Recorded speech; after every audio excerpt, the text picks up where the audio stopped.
The studio lights of Bravo Live tonight burned brighter than usual as Prince Harry walked onto the stage, greeted by polite applause that felt thinner than what the producers had expected. He was there to discuss his upcoming global mental health initiative, but tension had already been simmering behind the scenes. Andy Cohen, known for his provocative interview style, had made it clear he intended to ask the real questions. Harry straightened his jacket as he settled into his seat. For a moment, everything seemed normal. The music faded, the cameras zoomed in, and Andy flashed his signature sharp smile. "Ladies and gentlemen," Andy began, "please welcome Prince Harry, author, advocate, and, depending on who you ask, the most talked about man in the world." A ripple of laughter rolled through the audience. Harry returned a controlled smile. "Good to be here," he said calmly. Andy wasted no time. "Harry, let's start with something light. You've been busy, interviews, books, documentaries. Some say you enjoy the spotlight a little too much." Harry exhaled slowly. "I tell my story because for years, others told it for me." Andy nodded, but the glint in his eyes sharpened. "Right. But when you tell it, do you worry you're hurting the monarchy? Or is that just a bonus?" A murmur ran through the audience. Harry's jaw tightened. "My goal has never been to hurt my family." "Oh." Andy leaned forward. "Because many people think you've made a career out of criticizing them." The tension thickened instantly. Harry shifted in his seat. "I speak about personal experiences, not to attack, but to heal." Andy raised a brow. "And the millions that come with interviews. That part of healing too." A few audience members gasped. Others laughed nervously. For the first time, Harry's controlled composure cracked. "Are you suggesting my advocacy is about money?" Andy shrugged innocently. "People wonder." The viewers at home leaned closer to their screens. The studio audience held its breath. The energy felt explosive, exactly what Andy wanted. Harry clasped his hands together, trying to stay measured. "I'm here to talk about mental health, not gossip." Andy tilted his head. "But gossip is what people tune in for. Let's not pretend." A ripple of applause. Harry's eyes hardened just slightly. "Maybe that's part of the problem." Andy's smile faded for the first time. "Oh, is the media the villain again?" The temperature dropped instantly. Harry opened his mouth to respond, but Andy cut in sharply. "Let's be honest here, Harry, you left the royal family, moved to California, and then spent years talking about it. You can't be surprised when people think you like drama." "Enough." Harry leaned forward. "Andy, I didn't come here for this kind of ambush." That single sentence shifted the room.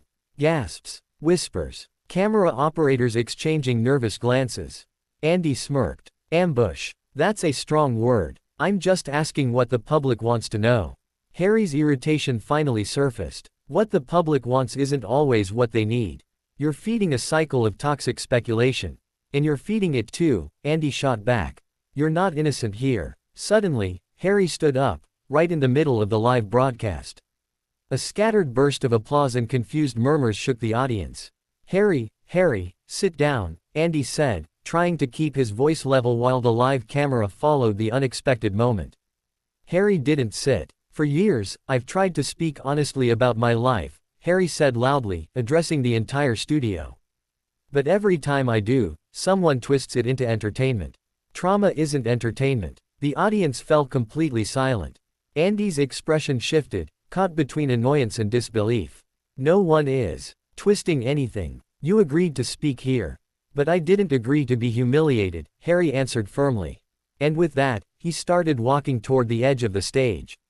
Producers panicked behind the cameras. Floor managers gestured wildly. Andy tried to salvage the chaos. "Harry, come on, this is live TV. You're overreacting." Harry stopped, turned, and looked directly at Andy. "Or maybe I'm finally reacting appropriately." The room exploded with murmurs. Audience members pulled out phones. The internet, within seconds, would be flooded with clips. Andy quickly shifted into host mode.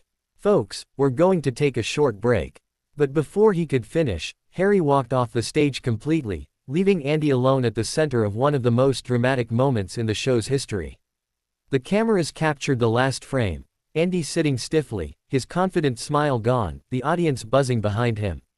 The live broadcast cut abruptly to commercials. Backstage, Harry's team tried to calm him. His chest rose and fell, still heavy with frustration, humiliation, and the realization that things had just escalated far beyond what he expected. He knew one thing for certain: this moment would go viral.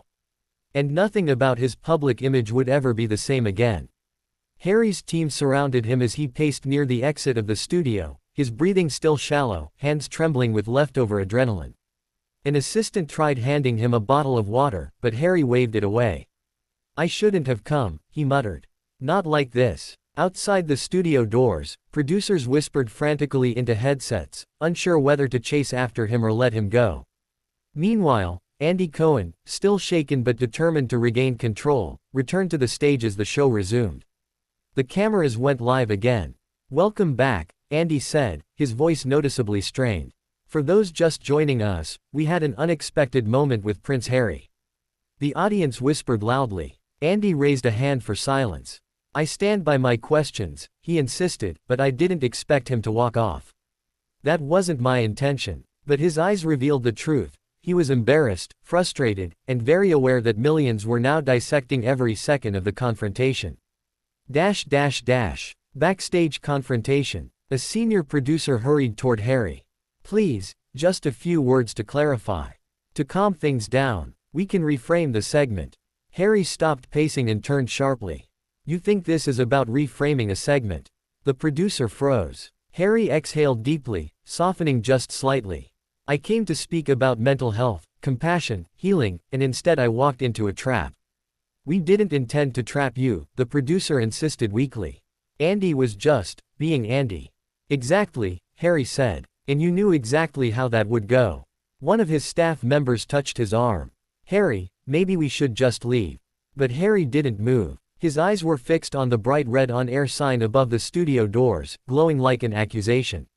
A part of him wanted to go back in and defend himself. Another part wanted to vanish and never talk to the media again. Before he could decide, Meghan called. He stepped aside and picked up. "Harry." Her voice was low, controlled, but edged with worry. "I'm watching. Are you okay?" He hesitated. "I'm fine. I shouldn't have exploded." "No," Meghan said firmly. "You didn't explode. You stood up for yourself. That's different." Harry rubbed his forehead. "Everyone's going to twist it." "Let them," she replied. "What matters is how you handle what comes next." Her confidence steadied him more than he expected. Meanwhile, inside the studio, Andy had planned to continue the show as if nothing happened, but the audience wasn't ready to move on. A woman from the second row suddenly shouted, "You pushed him too far." The audience erupted, half cheering her, half siding with Andy. Andy lifted a hand, trying to manage the tension. "Everyone, please, let's keep things civil." But the room had already split in two. A few voices shouted, "He was right to walk off. You were doing your job, Andy. That was disrespectful." Security moved quietly along the aisles, unsure whether to intervene. Andy sighed. This was spiraling beyond anything he expected. Harry re-enters the studio. Just when the debate reached its loudest point, the side door of the studio opened. Harry walked back in. The entire audience gasped. Phones shot up instantly. Even Andy sat up straighter, surprised. Harry walked calmly, almost too calmly, back to his seat. The studio fell into a heavy, expectant silence. Andy swallowed. "Harry, you came back." Harry nodded. "I don't like leaving things unfinished." The cameras zoomed in tightly as Harry continued. "I reacted emotionally. That's true. But I came back because I want to say this clearly, and respectfully." Andy leaned forward, bracing himself. Harry continued, voice steady. "I'm not here to fight. I'm not here to attack you or the media. But I am tired of pretending that aggression is journalism." A wave of murmurs rolled through the room. "I speak about mental health because I lived through darkness. And if we reduce every conversation to scandal, we miss the point." He paused. "You asked if I enjoy attention. The truth is, I don't enjoy attention. I endure it. For a purpose." The audience listened in complete silence. Andy exhaled, his tone finally softer. "Harry, I didn't mean to make you feel ambushed." "I know," Harry said. "You were doing your job. But I needed to say my part too." Andy nodded slowly, some tension finally dissolving. Then Harry turned to the audience. I hope we can make room for conversations that aren't just about drama, but about healing." A long, sincere applause filled the studio. Even Andy joined in, clapping with a humbled expression. After the show, when the cameras finally stopped rolling, Harry and Andy met privately in the green room. Andy extended a hand. "No hard feelings." Harry shook it firmly. "No hard feelings. Just, more care next time." Andy chuckled. "Fair enough." A publicist knocked on the door. "Harry, the clip is already trending worldwide." Harry sighed. "Of course it is. But," she added with a smile, "most people are praising you." That surprised him. "Really? Really?" For the first time that day, Harry allowed himself a genuine smile. Maybe, not despite the chaos but because of it, something good had come out of this after all.